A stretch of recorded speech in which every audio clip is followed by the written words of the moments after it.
Começa agora mais um Vida e Saúde. E no programa de hoje, nós vamos falar sobre dependência química.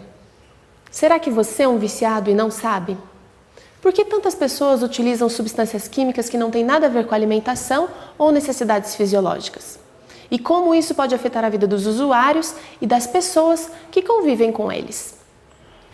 Mas para começar, fomos às ruas para saber: você é um dependente químico?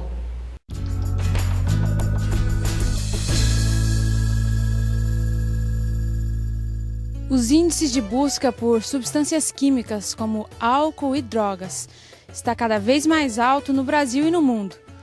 Mas hoje viemos a um centro de tratamento conversar com indivíduos que lutam contra o vício. Aqui conhecemos homens que trabalham duro todos os dias. Dentre eles, um médico veterinário. Ele prefere manter o anonimato, mas nos conta que quando se deu conta do vício, ele já estava incontrolável. De qual substância química você é dependente? Bem, eu me encontrei em fundo de poço quando eu comecei a usar a substância ou derivado de cocaína, que é o crack. Minha drogadição começou por curiosidade, na adolescência, fumando maconha em festas, bebendo, curiosidade, shows e tal, alucinógenos muitas vezes, né, LSD, êxtase. Eu achava que conseguia lidar com aquelas situações e infelizmente eu perdi o controle com o crack. Então eu tive que admitir que minha vida tinha se tornado incontrolável. Foi o primeiro passo. Foi onde eu resolvi, por um despertar espiritual, buscar a Deus, né? Acreditar que um poder superior poderia me devolver a sanidade, né? Dr. Fiuza, com experiência de 30 anos em tratamentos para dependentes químicos, conta por que é tão difícil se desvencilhar do vício. Na verdade, a dependência química é uma doença multifatorial. E existem vários fatores que intervêm tanto na decisão do indivíduo experimentar pela primeira vez, como também para ele parar, construir uma abstinência e mantê-la. Mas os fatores são oferta massiva de droga. Em qualquer lugar que você vá, está presente vários tipos de substâncias psicoativas ilegais. O segundo fator, além da oferta massiva, é a falta de uma intervenção no sentido preventivo, de que essa criança, na escola, possa ter orientação, informação adequada.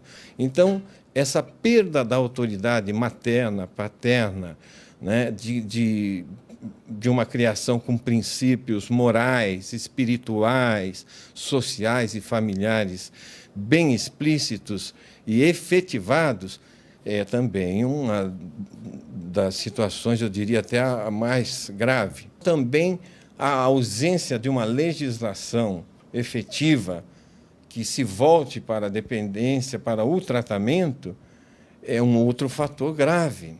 Apesar da luta diária, o veterinário que entrevistamos já está há 4 meses e 11 dias sem ingerir nenhum tipo de droga e nos garante que quer a cura. Eu tenho realmente o interesse de me recuperar. E não existe a cura, existe o processo de recuperação. Eu vou ser para sempre um adicto em recuperação, eu vou ter que estar sempre me policiando. É até bíblico nisso, né? Orar e vigiar, eu vou ter que estar sempre me vigiando.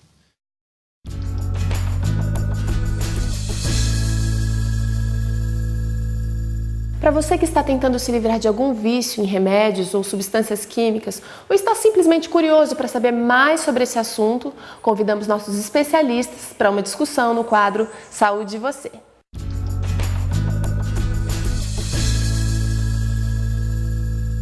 Bem-vindo ao quadro Saúde e Você. Hoje vamos tratar de um tema um pouco polêmico, mas muito interessante. Eu tenho certeza que você vai gostar.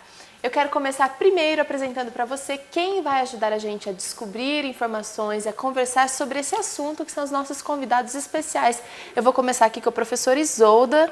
Muito obrigada por estar aqui com a gente. A Isolda é pedagoga, palestrante, trata muito sobre esse assunto, né, Isolda? Realmente. Bom, do meu outro lado eu tenho a Sandra Silva, que é psicóloga, está sempre aqui com a gente. Muito obrigada mais uma vez, Sandra. E Elaine, que é nutricionista também, muito obrigada por sua participação, disposição de estar aqui com a gente, viu? E o Alexandre, que é fisioterapeuta, também está ajudando a gente nessa temporada toda. Muito obrigada mais uma vez. Bom, dependente químico, você é um? Essa é uma questão interessante, porque normalmente quando a gente fala de dependente químico, a gente está pensando naquela pessoa que usa drogas. Mas tem vários tipos de droga, né, gente? Tem gente que é viciada, como o Alexandre estava falando aqui, em medicamentos que são usados para o atleta, por exemplo. É um tipo de droga. Exatamente. Nós temos vários tipos de drogas, né? As lícitas e as ilícitas, né? Mas a gente tem que tomar cuidado porque muitas vezes algo que parece inofensivo para alguma pessoa, dependendo da dosagem, da frequência de uso, ela pode se tornar uma droga perigosa. E a gente percebe que muitas pessoas não têm noção de que são dependentes dessas químicas. Como que eu posso fazer uma autoavaliação de que eu estou dependendo de alguma coisa que está servindo de estímulo para a minha vida, para o meu corpo, motivação? Eu acho que aí é uma coisa bastante complicada, né, Teru? Porque você vê o indivíduo, por exemplo, um alcoolista, ele já bebe praticamente todos os dias da semana e você, às vezes, até aborda, olha, de repente seria legal procurar um tratamento. Não, mas eu paro a hora que eu quiser. Eu não sou Tem um controle, dependente. né? Então, essa coisa do indivíduo admitir que ele já está abusando, seja qual for a droga, né, é bem complicada. Mas é um primeiro passo já, seria. né? É o seguinte, a Organização Mundial de Saúde, ela deixa muito claro que o uso de drogas, quando a pessoa compulsivamente ela faz o uso para que ela não pode viver sem aquilo. E isso realmente atinge células importantíssimas, cerebrais, né, os neurônios, etc. E há uma perda realmente cerebral e é considerado uma doença. O dependente químico, ele realmente é considerado uma doença que precisa de tratamento, sim. Isso é fundamental. Agora, a sociedade contemporânea é uma sociedade que desumaniza muito a pessoa. Então, nós temos sérios problemas com pessoas que se voltam para o uso de drogas. Eles usam porque perderam a memória, porque precisam de memorizar, porque estão tristes, porque estão alegres, porque eles têm que se defender de alguma coisa, porque eles têm que se retirar de alguma coisa. Às vezes a intenção fuga. Exato, às vezes a intenção é até uma tentativa de procura de melhor qualidade de vida, né? Esse é um problema mundial que todos os órgãos ligados, escolas e instituições educacionais estão preocupadíssimas com a prevenção, né? Porque os adolescentes, justamente a faixa etária que mais está se envolvendo com esse problema, bastante assustador, que é o problema do uso de drogas. E o adolescente, eu quero deixar aqui uma coisa interessante, o adolescente, pelo fato de que ele ainda não tem uma formação, evidentemente, mas se ele veio de uma família que lhe deu um suporte para que ele tenha noção do sentido da vida, e incrível que pareça, se você for a qualquer congresso relacionado com esta área, a religiosidade é fundamental. Vocês sabem por quê? Porque o jovem que não tem o sentido da vida, que é dada pela religião, o que é sentido da vida? De onde eu venho, o que eu faço aqui e para onde eu vou. Quando ele entra na adolescência, ele entra numa síndrome chamada o tédio existencial, que entra até em ideação suicida. E muitas vezes ele faz a sua fuga para o uso de drogas, porque ele não consegue descobrir o porquê dele estar presente numa situação. E eu penso que principalmente agora, né, Teru? Você liga a televisão, é catástrofe aqui, o mundo está acabando ali, isso está acontecendo. Isso aí. Então, a gente se colocar no lugar deles também, né? Para o adolescente parar e ver tudo o que acontece, pensar, existe futuro? Que expectativa Que de vida expectativa, eu tenho? que sentido de Futuro. vida eu tenho? E nessa fase, eu acho que tem uma formação de caráter muito grande, né? E o adolescente, quando começa a usar esse tipo de entorpecente, ele começa a ter essa hiperexcitabilidade das células nervosas que levam à paralisação delas. E ele fica vulnerável a qualquer tipo de doença, porque não é só problema cerebral, há uma modificação, uma alteração no sistema dele, circulatório, as artérias e uma série de coisas. Há casos de overdose que ele cai morto. Assim, e parece que o alcoolismo está em alta no Brasil, assim, principalmente no adolescente. Eu fiquei... Porque é uma droga lícita, né? Então as pessoas têm muito... O acesso é livre. Eu fiquei, assim, eu fui para o mercado à noite com meu filho e faço compra aos domingos à noite com ele.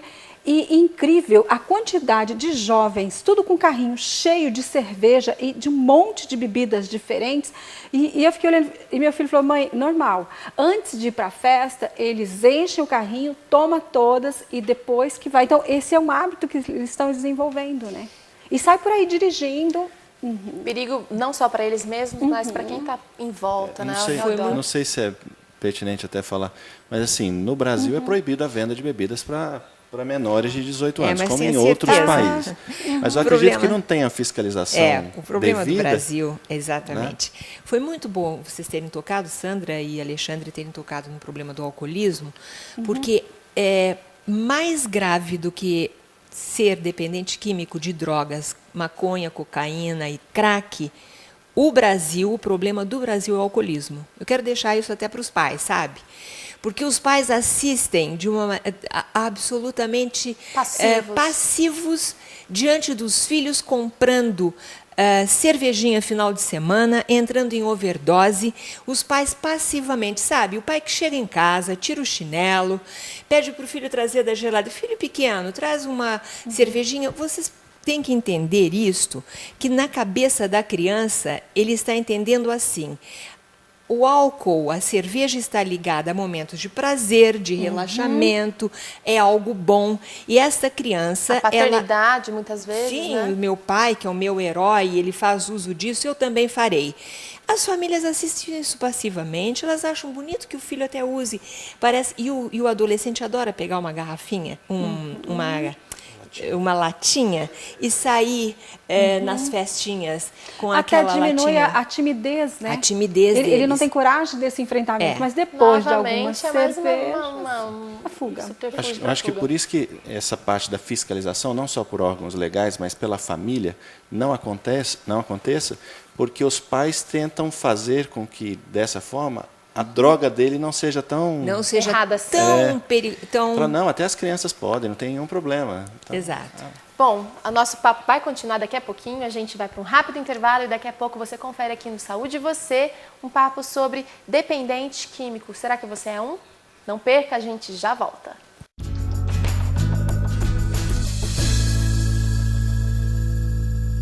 Qual é o estado brasileiro que possui mais fumantes?